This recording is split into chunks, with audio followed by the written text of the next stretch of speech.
సమీరా ఛానల్ని సబ్స్క్రైబ్ చేయండి. ఎప్పటికప్పుడు అప్డేట్ కోసం బెల్ మీద క్లిక్ చేయండి.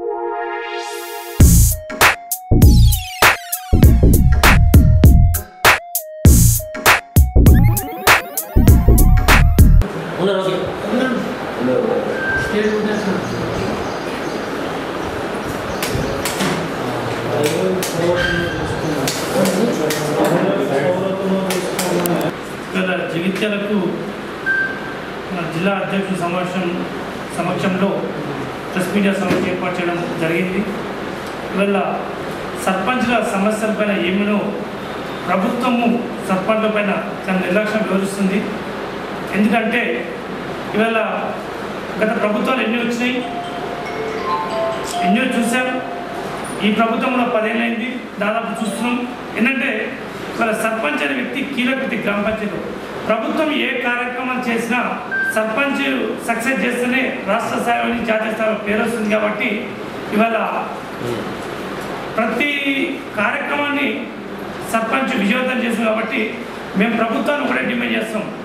ఈ చెప్పారు ప్రధానమైనది ఏముందో ఈ సర్పంచ్కి ఇచ్చి డిప్యూటీ సర్పంచ్ చెప్పారు ఏమిచ్చిండో ఆ చెప్పారు నుంచి సర్పంచ్లు ఏమి డెవలప్మెంట్ చేయకుండా అదవుతుంది. కాబట్టి ఎంబడే ఆ చెప్పారు ఉప సర్పంచ్ ఎంబడే ఉపసంహరించుకోవాలి. ఇంకోటి ప్రభుత్వము ప్రజల మధ్యకు ప్రభుత్వం మధ్యన సర్పంచ్ కీలక బాధ్యత వహిస్తాడు. ఎందుకంటే ఇవాళ ఊరు డెవలప్మెంట్ కావాలన్నా ఏం చేయాలన్నా పొద్దున్నే సర్పంచ్కి చెప్పుడు. కాబట్టి ఈ చెప్పారు పెట్టడం వల్ల సర్పంచ్లకు చాలా ఇబ్బంది అవుతుంది. వాళ్ళు ఇవాళ సర్పంచ్ జీతాలు కానీ లేదా సర్పంచ్ ఏం డెవలప్మెంట్ మాకు ఎంత కమిషన్ ఇస్తున్న స్టేజ్కి ఉప సర్పంచ్ తప్ప వాళ్ళకు బాధ్యత రహితంగా వివరిస్తారు. కాబట్టి ఎంబడే మెయిన్ ఉప సర్పంచ్ అని ఎంబడే చెప్పారు రద్దు చేయాలి ప్రభుత్వాన్ని డిమాండ్ చేస్తాం. రెండోది ఇవాళ ఓటీపీ ఉన్నది. సర్పంచ్ కాకుండా కేవలం విలేజ్ సెక్రటరీకి ఓటీపీ ఇచ్చింది. విలేజ్ సెక్రటరీ ఏ టైంలో వచ్చేది తెలియదు, గ్రామ పంచాయతీ ఏ టైంలో తెలియదు. సర్పంచ్కు మొత్తం వర్క్ అంతా చేశాక ఎంపీకి మొత్తం చేశాక నువ్వు ఓటీపీ కనబెట్టడానికి సెక్రటరీ ఇబ్బంది పెడుతుంది. కాబట్టి ఓటీపీ కూడా ఎంబడే సర్పంచ్లకు మళ్ళిస్తే ప్రభుత్వం మేము డిమాండ్ చేస్తున్నాం. ఇవాళ అదే కాకుండా ఇలా పల్లె ప్రగతి కార్యక్రమం పెట్టింది. పల్లె ప్రగతి కార్యక్రమంలో ఇలా ప్రభుత్వం అంత స్ఫూర్తి తీసుకున్న ప్రభుత్వము ఇవాళ సక్సెస్ కావాలని కేవలం సర్పంచ్ ఇవాళ చెట్లు కానీ లేకపోతే విలేజ్ డెవలప్మెంట్ కానీ ప్రతి సర్పంచ్ అయ్యేది. కాబట్టి ఇమ్మీడియట్లీ పల్లె కార్యక్రమం ఏం విజయవంతం చేసామో ఆ కార్యక్రమం కీలక బాధ్యత సర్పంచ్ వయసు. కాబట్టి నేరుగా నిధులు గ్రామ పంచాయతీ వచ్చే ప్రయత్నం చేయాలి. సర్పంచ్ ఏ కార్యక్రమం చేసినా నిధులలో చాలా జాప్యం జరుగుతుంది. మంత్రులు చెప్తున్నారు అయ్యా మేము పల్లె ప్రగతిలో బాగా డబ్బులు గ్రామ పంచాయతీ చేస్తాం. అదంతా ఉచితం ఇచ్చాడు. డబ్బులు రావడం చాలా నిర్లక్ష్యం అవుతుంది, చాలా డిలే జరుగుతుంది. కాబట్టి ప్రభుత్వం ఏముందో ప్రభుత్వం చిత్తశుద్ధితో సర్పంచ్లకు ఈ పల్లె ప్రగతి ఏం చేసో దానికి మొత్తం బిల్స్ కానీ అవన్నీ గ్రామ పంచాయతీ నిర్వహించినట్టు చేయాలని మేము ప్రభుత్వం డిమాండ్ చేస్తున్నాం. ఇవాళ ప్రభుత్వాలు ఎన్నో కార్యక్రమాలు చేసినా ఏమి చేసినా విజయవంతం చేయాలని కేవలం సర్పంచే.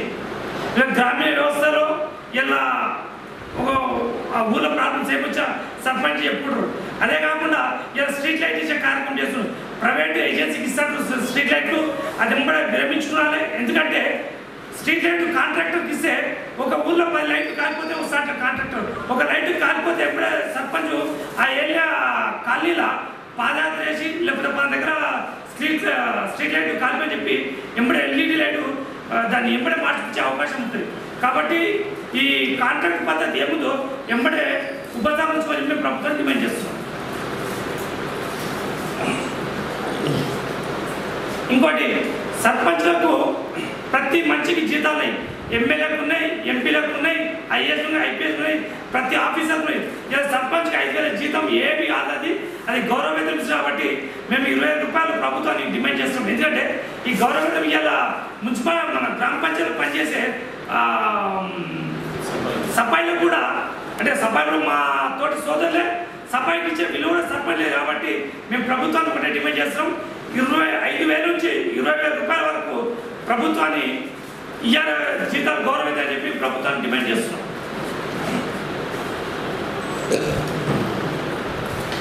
ఇవాళ కేసీఆర్ ఏమంటుంటే బంగారు తెలంగాణ బంగారు కావాలి తెలంగాణ అంటుండు.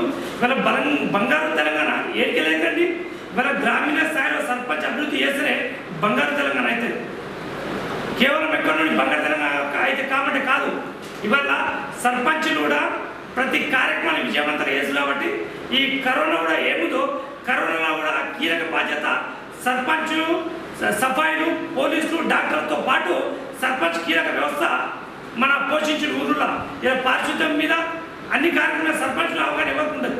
సర్పంచ్ ఏ ఇంటికాడ ఏ ప్రాబ్లం ఉంది, ఎవరికి ఎలాంటి ఇబ్బంది అని చెప్పి సర్పంచ్కి అవగలదు. కాబట్టి మేము ఒకటే ప్రభుత్వాన్ని డిమాండ్ చేస్తున్నాం. ఈ రాష్ట్రంలో ఫస్ట్ ముఖ్యంగా ఈ చెక్ అనేది తీశారు. ఎందుకంటే సర్పంచ్కు చెక్ డిప్యూటీ సర్పంచ్ మధ్యన ఇద్దరు సర్పంచ్ సంతకం పెట్టమంటే ఉప సర్పంచ్ చెక్ మీద సంతకం పెడతలేడు. కాబట్టి ఆ ఊర్లో అనేది కుంటుపడిపోతున్నాయి. ఎందుకంటే మేము పెట్టాం, మాకు ఎంత కమిషన్ ఇస్తావు, మేము ఇయ్యం అని అంటాడు. మంత్రి అంటాడు నేను డిప్యూటీ సర్పంచ్ మేము చెప్పాలి తీసామని చెప్పినట్టు. ఇవాళ చెప్పాలి ఎక్కడ తీశారు. కాబట్టి మేము మన పంచాయతీ శాఖ మంత్రి ఎర్రవల్లి దయాకర్ రిక్వెస్ట్ చేస్తాం, అయ్యా ఉప సర్పంచ్ ఎంబడే సస్పెండ్ చేయండి, లేదు ఇమ్మీడియట్ జీవో ఇష్యూ చేయండి. మీరు సర్పంచ్ ఎక్కడ ఉప సర్పంచ్ ఎక్కడ సంతకం పెట్టారో మీరు ఆల్టర్నేటివ్ విలేజ్ సెక్రటరీకి ఇవ్వండి అవకాశం. విలేజ్ సెక్రటరీ సంతకం పెడతాడు, ఆ ఊరు డెవలప్మెంట్ కూడా ఆస్కారం ఉంటుంది. ఇప్పుడు ఉప సర్పంచ్ కొన్ని విలేజ్లు గుర్తుపట్టిపోతున్నాయి. కాబట్టి మేము ప్రభుత్వాన్ని ఒకటే డిమాండ్ చేస్తున్నాం, మీరు ఫస్ట్ పాయింట్ చెప్పారు అనేది ఇమ్మీడియట్ ఉపసంహరించాలి. రేపు అసెంబ్లీ తీర్మానం చేసి లేకపోతే మేము ఆర్డర్ చేయండి. ఏమని అయ్యా ఉప సర్పంచ్ గారు కాకుండా ఆల్టర్నేట్ సెక్రటరీ చేయండి, బాగుంటుంది. మేము ప్రభుత్వాన్ని డిమాండ్ చేస్తున్నాం. ఇంకోటి ఈ నెల 20వ తారీఖు నుంచి స్టేట్ మొత్తంలో ఆందోళన కార్యక్రమం చెప్తున్నాం. 12,700 మంది సర్పంచులు ధర్నా కార్యక్రమం చేస్తాం. ఏంటంటే ఈ కరోనా ఉన్నందుకు మనం వాయిదా వేసుకోవాల్సి వచ్చింది. మేము తర్వాత ప్రతి జిల్లా నుంచి ఉద్యమం స్టార్ట్ అవుతుంది. ఈ జగిత్యాల జిల్లా నుంచి ఉద్యమం ప్రారంభమైంది. అయ్యా ఎందుకంటే ప్రభుత్వము ఎంత మంచి పని చేసినా గ్రామీణ వ్యవస్థ చేరుకున్నారన్న కీలక పాత్ర సర్పంచ్. ఇవాళ సర్పంచ్ మీరు డబ్బు లేకుండా సర్పంచ్ కొన్ని జాలలో వాళ్ళ భార్యలై వాళ్ళ ఇంటి ఆస్తులు కుదబెట్టి ఇవాళ డబ్బు తీసుకొచ్చి ఆ ఊరు డెవలప్మెంట్ చేస్తుంది. ఇవాళ మంత్రి అంటాడు అయ్యా ఏ ఊరికి పోమంటాడు. ప్రతి ఊరికి మంత్రి వాళ్ళు మేము సవాల్ చేస్తున్నాం, అయ్యా నువ్వు ప్రతి జిల్లా పోదాం, నీ ఎంబడే మేము వస్తాము. ఏ ఊళ్ళో ఉప సర్పంచ్ సతాయిస్తారో చూసాము. ఉప సర్పంచ్ సతాయిస్తే మీరు ఏం చేస్తారో పనిష్మెంట్ మీరేం తీసుకుంటారో మేమేం తీసుకుంటారో మీరు ఛాలెంజ్ చేస్తున్నాం. ఎందుకంటే ఉప సర్పంచ్ అయ్యే వ్యక్తి వార్డు మెంబర్ నుంచి డైరెక్ట్ ఉప సర్పంచ్ తప్ప ప్రజాస్వామ్యంలో డైరెక్ట్ గెలవలేడు. సర్పంచ్ అనే వ్యక్తి డైరెక్ట్ గెలుస్తాడు. కాబట్టి మేము ఒకటే రిక్వెస్ట్ చేస్తున్నాం, ప్రభుత్వం ఏ కార్యక్రమాలు చేసినా విజయవంతం అంటే కీలక బాధ్యత సర్పంచ్. కాబట్టి ఉప సర్పంచ్ చెప్పుకోవాలి ఎంబడే మీరు తీసేయాలి. ఎందుకంటే దాని నుంచి చాలా విలేజ్ గుర్తుపడిపోతున్నాయి. ఇవాళ ప్రతి ఊరు చెట్లు చనిపోయినా సర్పంచ్ బాధ్యత అంటాడు. మరి అదే బాధ్యత డిప్యూటీ సర్పంచ్ బాధ్యత చెప్పండి. చెట్లు చచ్చిపోయినా సస్పెండ్ చేయండి, లేకపోతే విలేజ్ పాలేకున్న ఉప సర్పంచ్ సస్పెండ్ చేయండి. కేవలం ఉప సర్పంచ్ ఏం చేయాలి కానీ ప్రతి దానికి సర్పంచ్ బలిపశువు చేయడం అనేది సభ్యత సంస్కారం కాదు. ఎందుకంటే ఎమ్మెల్యే ఎట్లా గెలిచిందో ఒక గ్రామీణ వ్యవస్థలో కూడా సర్పంచ్ వ్యక్తి అలానే గెలిచింది. కాబట్టి మీరు ఆలోచన చేయాలి. చేసి ఎంబడే మా ప్రధానమైన డిమాండ్ ఎంబడే చెప్పారు రద్దు చేయాలి. చేస్తేనే బాగుంటుంది మా ప్రధానమైన డిమాండ్. ఇంకోటి మనకు 73, 74 ఆర్టికల్ రాజ్యాంగం ఇచ్చారు. మనకు 28 అంశాలు ఉన్నాయి గ్రామ పంచాయతీకి అది ఇచ్చే అధికారాలు. అందులో మనకు ఒక 13 అధికారాలు చేసి తద్దిమ అధికారాన్ని గవర్నమెంట్ చేతులు ఉన్నాయి. ఇప్పుడు కేంద్రం నుంచి వచ్చే నిధులు కానీ మీ కంట్రోల్, ఉపాధి హామీ మీ కంట్రోల్. అదన్నీ కాకుండా ప్రభుత్వానికి ఏముందో 28 సూత్రాలు ఏముందో ఆ సూత్రాలు మొత్తము గ్రామ పంచాయతీకి మీరు దాన్ని డైవర్షన్ చేయాలి. చేసే సర్వ హక్కులు సర్పంచ్ ఉంటాయి. సర్పంచ్ చాలా యాక్టివ్గా ప్రభుత్వం చేసే బంగారు తెలంగాణలో కీలక బాధ్యత సర్పంచ్ వయసు. కాబట్టి మీ ప్రభుత్వంలో మంచి పేరు మేము డిమాండ్ చేస్తున్నాం. ఇంకొకటి సర్పంచ్కు చీటి మాటికి డిపిఓ నోటీస్ ఇస్తున్నారు. అది నోటీస్ ఇవ్వడం చాలా దురదృష్టకరం. ఎందుకంటే ఒక చెట్టు చచ్చిపోతే దానికి క్లారిఫికేషన్ అడగాలి. ఎండిఓఆర్ అని పివాడి అని పిఆర్ అని అడగాలి. ఎందుకు ఈ చెట్టు చనిపోయిన ప్రాబ్లం ఏంటి దాన్ని ఏమంటారు రీఫైండ్ చేయకుండా ఇమ్మీడియట్ సర్పంచ్ నోటీస్ ఇచ్చేసి ఎంబడే సస్పెండ్ చేయడం చేస్తారు. అది మంచి పద్ధతి కాదు. ఇంకోటి ఎమ్మెల్యే గారికి ఏ సర్పంచులు అంటారో వాళ్ళ మీద టార్గెట్ చేస్తారు ఎమ్మెల్యేలు. అది పద్ధతి కాదు. ప్రజాస్వామ్యంలో ప్రతి మనిషికి ప్రతి పార్టీ ఉండాలి, అన్ని పార్టీ ఉండే. నేను కూడా టీఆర్ఎస్ పార్టీ, కానీ అది పద్ధతి కాదు. ఎందుకంటే ఏ సర్పంచ్ అయినా సరే మీరు నోటీస్ ఇచ్చే వరకు మీరు విలేజ్ సెక్రటరీని అడగండి, ఆ చెట్టు ఎందుకు చనిపోయింది, లేదా ఊరు వ్యవస్థ ఎందుకు బాగా చెప్పి అడగండి. అంతేగాని ఏదో మల్లయ్యనో జంగయ్యనో రామాయణో ఏదో కాంప్లైంట్ ఇచ్చడానికి ఇమ్మీడియట్ నోటీస్ ఇచ్చి ఏమంటారు సర్పంచ్ని టార్గెట్ చేస్తున్నారు ఎమ్మెల్యేలు. ఎందుకంటే రూలింగ్ పార్టీ ఏం చెప్తారు మీరు ఇంటనే మీకు భవిష్యత్తు ఉంటుంది, లేకపోతే మీకు భవిష్యత్తు ఉన్న ఉద్దేశంతో ప్రభుత్వం చేస్తారు. మంచి పద్ధతి కాదు సార్. ప్రజాస్వామ్యంలో ప్రతి మనిషి ఉండాల్సిందే, ప్రతి పార్టీ ఉండాల్సిందే, ప్రతి అభివృద్ధి కార్యక్రమం జరగాల్సింది. కాబట్టి మేము చెప్తున్నాం, మేము ఏ పార్టీతో మాకు సర్పంచ్కి సంబంధం లేదు. సర్పంచ్ అనే వ్యక్తి ఇండివిజువల్గా గెలిచిండు. గ్రామీణ వ్యవస్థలో సర్పంచ్ మంచి పేరు ఉంటేనే సర్పంచ్ గెలుస్తాడు. ఇలా ఇండిపెండెంట్ కానీ లేకపోతే సానుభూతిపడి కానీ సర్పంచ్ చేసి తప్ప ఏదో పార్టీకే కాదు. అదే ప్రాథమిక సభ్యులు అయితే ఎంపీటీసీ కానీ జెడ్పీసీ కానీ లేదా ఎంపీపీ కానీ అది పార్టీ పరంగా ఉంటుంది. కాబట్టి మీరు పార్టీకి వ్యతిరేకం చేసే మీరు ఎంపీటీ చెప్పి సస్పెండ్ చేయండి. కానీ మీరు అదే టార్గెట్ మేము సర్పంచ్ చేశారంటే మేము ఊరుకునే ప్రసక్తే లేదు. రాబోయే రోజుల్లో 20వ తారీఖున పెద్ద ఎత్తున ఆందోళన కార్యక్రమం ఈ జగిత్యాల జిల్లా నుంచే ఈ ఉద్యమం స్టార్ట్ అవుతుందని చెప్పి మీ సభాముఖంగా తెలియజేస్తున్నాం. ఈ గతంలో మాకు చెక్ పవర్ కల్పించినప్పటి నుంచి కూడా మేము పోరాటం చేస్తూ ఉన్నాం. అప్పుడు పోరాటం చేయడం జరిగింది, అరెస్టులు అవన్నీ చేశారు. కానీ అది ఎక్కడ వేసిన గొంగలు అక్కడే ఉంది. ఏంటి ఉప సర్పంచ్లకి ఉమ్మడి చెక్ పవర్ అనేది ఇది అత్యంత హేయమైన చర్య. దీన్ని మేము తీవ్రంగా ఖండిస్తున్నాం. అప్పుడు చాలా ఫైట్ చేశాము. మాలో మమ్మల్ని రెండుగా వేరు చేసి మా ఉద్యమాన్ని అప్పుడు మీరు కాల్చు. ఇప్పటికైనా దీన్ని వదిలేదు. ప్రతి గ్రామంలో సర్పంచుల్ని ఆడిస్తున్నారు ఉప సర్పంచులు. అక్కడ దగ్గరుండి పనిచేసేది సర్పంచ్. ఫస్ట్ నిధులు తన జేబులో నుండి నిధులు కేటాయించుకొని పనులు చేసేది సర్పంచ్. తీరా చెక్ పవర్ కార్డు వచ్చేసరికి ఇది నేను ఎందుకు చేయాలి, నువ్వు ఎంతవరకు పెట్టినావు అని చెప్పి ఆయన వివరణ ఇవ్వాల్సిన పరిస్థితి వచ్చింది.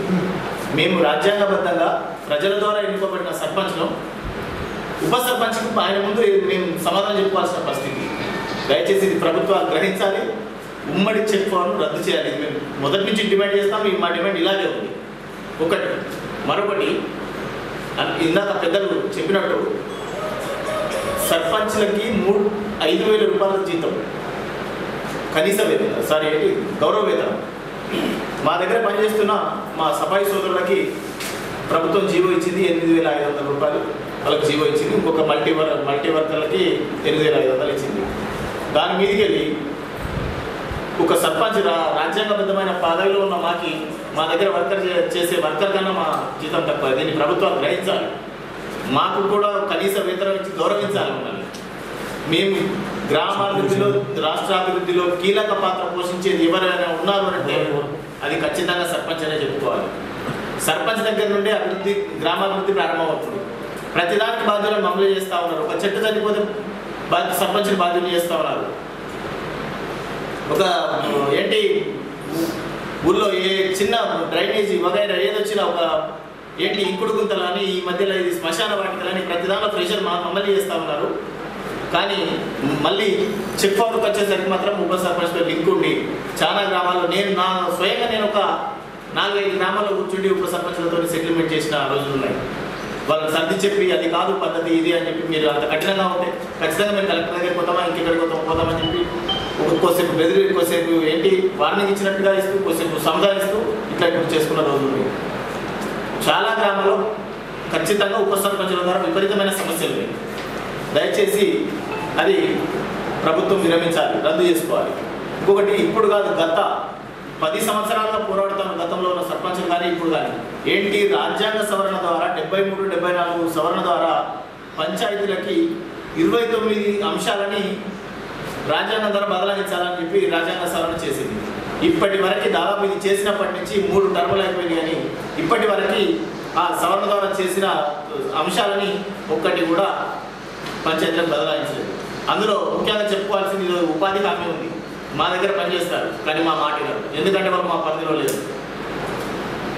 మా దగ్గర పనిచేస్తారు, మా మాట వినరు, వాళ్ళు మా పరిధిలో లేదు. అట్లా ఇంకా చాలా ఉన్నాయి. మా పరిధిలోకి వస్తే వాళ్ళు మేము ఇంకొంచెం పకడ్బందీగా రెవెన్యూ డిపార్ట్మెంట్ నుండి గ్రామ విఆర్ఓ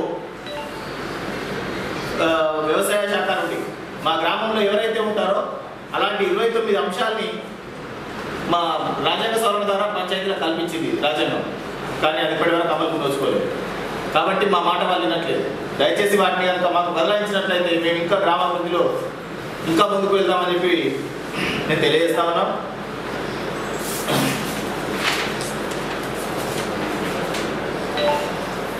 ఇకపోతే ప్రభుత్వం అప్పుడు ఆర్భాటంగా ప్రకటించింది టీఆర్ఎస్ ప్రభుత్వం ఏంటి, ఏకగ్రీవం చేసిన పంచాయతీలకి ప్రభుత్వం తరఫున 10 లక్షలు, ఆ ప్రాంతంలో ఉన్న ఎమ్మెల్యే కోటా నుండి ఎమ్మెల్యే నిధుల నుండి 15 లక్షలు, మొత్తంగా 25 లక్షలు కేటాయిస్తామని చెప్పి మా సర్పంచ్ ఎలక్షన్లకు ముందు ప్రభుత్వం ఆర్భాటంగా ప్రకటించింది. కానీ ఇప్పటి వరకు ₹1 నోచుకోలేదు. 18 నెలలు అవుతుంది మేము సర్పంచ్గా గెలిచి, సంవత్సరంన్నర కాబోతుంది. ఇప్పటి వరకు దాన్ని ఊసేలేదు, ప్రభుత్వం మర్చిపోయింది. ఎలక్షన్ల ముందు ఏదో మమ్మల్ని మభ్యపెట్టడానికా లేకపోతే మీ పార్టీకి సంబంధించిన కార్యకర్తల్ని అత్యధికంగా గెలిపించుకోవడానికో ఏదో మభ్యపెట్టి మమ్మల్ని ఇలా చేయడం జరిగింది. ఏ పంచాయతీలు అయితే ఏకగ్రీవంగా తీర్మానం అయినాయో 2134 పంచాయతీలకి ప్రభుత్వం ఏదైతే ప్రకటించిందో 25 లక్షల నజరాలను తక్షణమే అవి రిలీజ్ చేయాలి. మా సర్పంచ్ పూర్వం తరఫున దీన్ని మేము డిమాండ్ చేస్తూ ఉన్నాం. ఇకపోతే మాకు ఇప్పుడు గ్రామాల్లో ప్రతి గ్రామానికి ఒక ట్రాక్టర్ అని చెప్పి కేటాయించడం చాలా సంతోషం, మంచిదే. మొక్కలకు నీళ్ళు పట్టడానికి కానీ, ఊళ్ళో ఉన్న చెత్త జారవేయడానికి కానీ కొన్ని మైనర్ పంచాయతీలలో చాలా ఇబ్బందులు వచ్చేదే. అరాకుర నిధులలో దాని ఈఎంఐ కట్టలేక ఇటు దాని డైలీ మెయింటెనెన్స్, డీజిల్, డ్రైవర్ జీతాలు ఇవన్నీ చాలా కష్టమవుతుంది. దానికి ట్రాక్టర్ల నిర్వహణ కోసం ప్రత్యేకంగా ప్రభుత్వం నిధులు కేటాయించాలని డిమాండ్ చేస్తా ఉన్నాం. ప్రభుత్వం మాకు ఏదైతే మన నెల వచ్చే నిధులు ఏవైతే అవి అరాకుర నిధులు సరిపోవట్లేదు. మైనర్ పంచాయతీలో, మేజర్ పంచాయతీలో పెద్ద ఇష్యూ పక్కకు పెట్టండి. మైనర్ పంచాయతీలలో నిధులు సరిపోవట్లేదు. పరిస్థితి ఇలాగే ఉంటే ఒక 4-5 ఈఎంఐ తర్వాత మళ్ళీ బ్యాంకుల వాళ్ళు వచ్చి ట్రాక్టర్లను స్వాధీనం చేసుకునే అవకాశం మాత్రం కనబడతాం. కాబట్టి ప్రభుత్వం దీనికోసం ప్రత్యేకంగా నిధులు కేటాయించాలి, ట్రాక్టర్ మెయింటెనెన్స్ కోసం నిధులు కేటాయించాలని మేము ప్రభుత్వాన్ని డిమాండ్ చేస్తా ఉన్నాం. ట్రాక్టర్ మెయింటెనెన్స్ కానీ లేదా డీజిల్ కానీ ఇప్పటికి గవర్నమెంట్ డబ్బులు ఇవ్వదు. ఒక్కొక్క గ్రామ పంచాయతీకి దాదాపు 10,000 నుంచి 50 రూపాయలు డీజిల్ అయింది నెలకు. ఇప్పటి వరకు ప్రభుత్వం ఏ రోజు కూడా బిల్లులు చెల్లించలేదు. కాబట్టి ట్రాక్టర్ మెయింటైన్ చేయడానికి కంపల్సరీ డీజిల్ అవసరం. డీజిల్ లేకపోతే బండి లేదు. కాబట్టి ఊరు గ్రామీణ డెవలప్మెంట్ కాదు. ఎందుకంటే చెత్త కానీ చెదారం కానీ గ్రామ పంచాయతీ డబ్బు అంటే ట్రాక్టర్ ద్వారా డబ్బులు. కాబట్టి ఇంతవరకు డీజిల్ డబ్బులు గ్రామ పంచాయతీ వేయలేదు. కాబట్టి మేము తక్షణమే డీజిల్ డబ్బులు, ట్రాక్టర్ మెయింటెనెన్స్ డబ్బులు మేము గ్రామ పంచాయతీలకు డబ్బులు మంజూరు చెప్పి ప్రభుత్వం మేము డిమాండ్ చేస్తున్నాం. అలాగే ప్రభుత్వం ఏ కార్యక్రమం చేస్తున్నదో రాబోయే రోజుల్లో ప్రభుత్వానికి సర్పంచులు ఇట్లనే ఇబ్బంది పెడితే ఎట్టి పరిస్థితిగా ఏ సర్పంచ్ కూడా 12,700 మంది సర్పంచులు గ్రామీణ వ్యవస్థలో పట్టించుకోరు. మేము పనిచేయం. సస్పెండ్ చేస్తారా లేదా మళ్ళీ తిరిగి ఎలక్షన్ పెడతారా అది ప్రభుత్వం ఇష్టం. అన్నింటి మేము సిద్ధంగా ఉన్నాం. ఎందుకంటే సర్పంచులు వేధించేది బంద్ చేసుకోవాలి. సర్పంచులు కోఆపరేట్ ఉండి ఊరు డెవలప్మెంట్ చేసుకోండి, ప్రభుత్వం మంచి పేరు తెచ్చుకోండి తప్ప మేము సహకరిస్తాం, మేము ఎంకరేజ్ చేస్తాం. అంతేగాని సర్పంచ్లను భయభ్రాంతులు చేసి ఎక్కడ వస్తే అక్కడ కేసులు ఇవ్వడం అది పద్ధతి కాదు. రీసెంట్గా జనగామ ఓ పెద్ద మేజర్ గ్రామ పంచాయతీ ఆ సర్పంచ్ చెప్పారు తెప్పించు. సర్పంచ్ ఎలాంటి తప్పు లేదు, కానీ ఆ సర్పంచ్ ఆ మాట ఇచ్చారని ఎమ్మెల్యే కోపం. కాబట్టి మాకు ఏ పార్టీతో సంబంధం లేదు. ఏ ప్రభుత్వానికి వచ్చినా మేము సర్పంచమే, ఏ ప్రభుత్వం వచ్చినా మేము పనిచేయడానికి సిద్ధంగా ఉంటాం. కాబట్టి సర్పంచ్లను ఇబ్బంది పెట్టకుండా వాళ్ళతో పని తీసుకొని గ్రామ అభివృద్ధికి పాటుపడి రాష్ట్ర అభివృద్ధికి వంతు సహకరిస్తాం. మీరు కేంద్రానికి సహకరించాలి. ఎందుకంటే గ్రామీణ వ్యవస్థలే గ్రామం డెవలప్మెంట్ పెడితేనే జిల్లా బాగుపడుతుంది, జిల్లా బాగుపడుతుంది రాష్ట్రం బాగుపడుతుంది, రాష్ట్రం బాగుపడుతుంది దేశం బాగుపడుతుంది. కాబట్టి ఇవాళ మహాత్మా గాంధీ చెప్పిండు ఏంటంటే ఇవాళ గ్రామ స్వరాజ్యమే దేశ అభివృద్ధి చెందుతున్నారు. కాబట్టి ఆ నిదానంతో ముందుకు సాగాలి. కాబట్టి మేము ప్రభుత్వం ఒకటే డిమాండ్ చేస్తున్నాం, మీరు ఏమేమి లొసుకులు ఉన్నాయో మీరు అన్ని సర్దిద్దండి. ఎందుకంటే రేపు గ్రామీణ వ్యవస్థలో కుంటుపడే అవకాశం ఉన్నది, గ్రామాలన్నీ కుంటుపడే అవకాశం ఉంటుంది. గతంలో ఎన్నో ప్రభుత్వాలు వచ్చాయి, ఎన్నో పోయి ఈ ప్రభుత్వాలు చూస్తున్నాం మేము. ఎందుకంటే సర్పంచ్ని మానసిక ఇబ్బంది పెట్టే పరిస్థితి చేయొద్దు, చీటీ మాడి నోటీస్ తీయొద్దు, ప్రతిదాన్ని సస్పెండ్ చేసి వాళ్ళ చుట్టూ తిప్పుకుంటున్నాం. ఇలా ఏ ఎమ్మెల్యేకి అనుకూలం ఉంటాడో ఆ సర్పంచ్ నోటీస్ ఇస్తారు, తెల్లారి ఆ ఎమ్మెల్యేతో పోతే అది మాఫ్ అయిపోతుంది. మరి వేరే సర్పంచ్ మన తోటి సర్పంచ్ మన సర్పంచ్ ఎందుకు ఇబ్బంది కాదు, ఈ సర్పంచ్ ఎందుకు ఇబ్బంది అవుతుంది? ప్రభుత్వంలో సర్పంచ్ల గ్రూపులు తయారు చేసి కోరు కయ్యా పెట్టి చూసు కాబట్టి మేమందరం ఒకటే, సర్పంచ్ సంఘం ఒకటే ఉంది ఈ రాష్ట్రంలో. ఇవాళ ప్రభుత్వానికి కూడా మేమందరం ఐక్యంగా ఉన్నామని చెప్పి తెలియజేస్తున్నాం. ఒక్క నిమిషం